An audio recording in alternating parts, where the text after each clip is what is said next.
মুসা আলাইহিস সালাম তুরে যাচ্ছে, এক বড় লোক অনেক টাকা পয়সাওয়ালা এসে বলতেছে, ইয়া মুসা, আল্লাহ অনেক দিয়েছে, আপনি তো তুরে যাচ্ছেন, আপনি তো কালিমুল্লাহ, আল্লাহর সাথে কথা বলেন। বলে হ্যাঁ। বলে একটু আরজি দিয়েন তো আমাকে, যাতে আর না দেয়। অনেক দিয়েছে, অনেক টাকা পয়সা, অনেক কিছু দিয়েছে, আর দিতে বারণ করেন, আমি এগুলো সামলাতে পারছি না। মুসা কালিমুল্লাহ শুনলেন, ঠিক আছে। এরপর একটু সামনে গেলেন, এক ফকির ভিখারি, জামাটাও ছিঁড়া, সালাম দিন, আসসালামু আলাইকুম ইয়া মুসা কালিমুল্লাহ। ওয়ালাইকুম সালাম। কি হয়েছে? আপনি নাকি আল্লাহর কালিম, কথা বলেন আল্লাহর সাথে? হ্যাঁ। তুরে যাচ্ছেন? হ্যাঁ। একটা আরজি ছিল। কি? কিছুই তো দেন এই মালিক, কিছু দিতে বলেন, এভাবে কি চলা যায়? কিছু দিতে বলেন, এভাবে কেমন থাকি?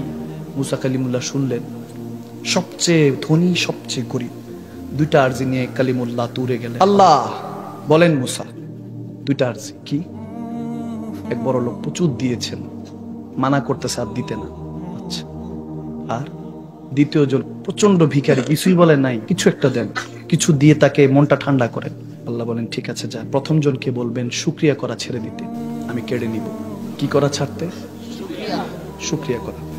আর যার কাছে নাই তাকে বলেন শুকরিয়া করা শুরু করে দিতে, আমি খাজানা ভরে দিব। আরো জোরে পড়ুন না, সুবহানাল্লাহ বলুন না। মুসা কালিমুল্লাহ সলিউশন নিয়ে চলে আসলেন, বড় লোকের সাথে দেখা। ইয়া মুসা কালিমুল্লাহ, বলেছিলেন হ্যাঁ।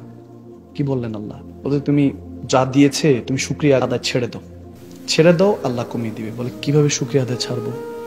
এত দিয়েছে, শুকরিয়া করতে করতে তো দম বের হয়ে যায়, সারাদিন সেজদায় পড়ে থাকলে তো ওই রবের ঋণ শোধ হবে না। মুসা কালিমুল্লাহ বলে, কি ব্যাপার, তুমি শুকরিয়া ছাড়বে না? বলে মরে গেলেও তো না। বুঝতে পারছি। পরেরটার কাছে গেলেন, গরিব ফকির। ইয়া মুসা গিয়েছেন, হ্যাঁ। কি বলেছেন আল্লাহ? শুকরিয়া করা শুরু করো। কিসে শুকরিয়া করবো? কিসের শুকরিয়া? কিচ্ছু নাই, তেনা ভাড়া, এটা কি শুকরিয়া? মুসা কালিমুল্লাহ হাওলা ওয়ালা কুওয়াতা পড়লেন, পড়ে বলতেছে, বুঝছি, দুজনের দুই পজিশনের কাহিনী বুঝে গেছি।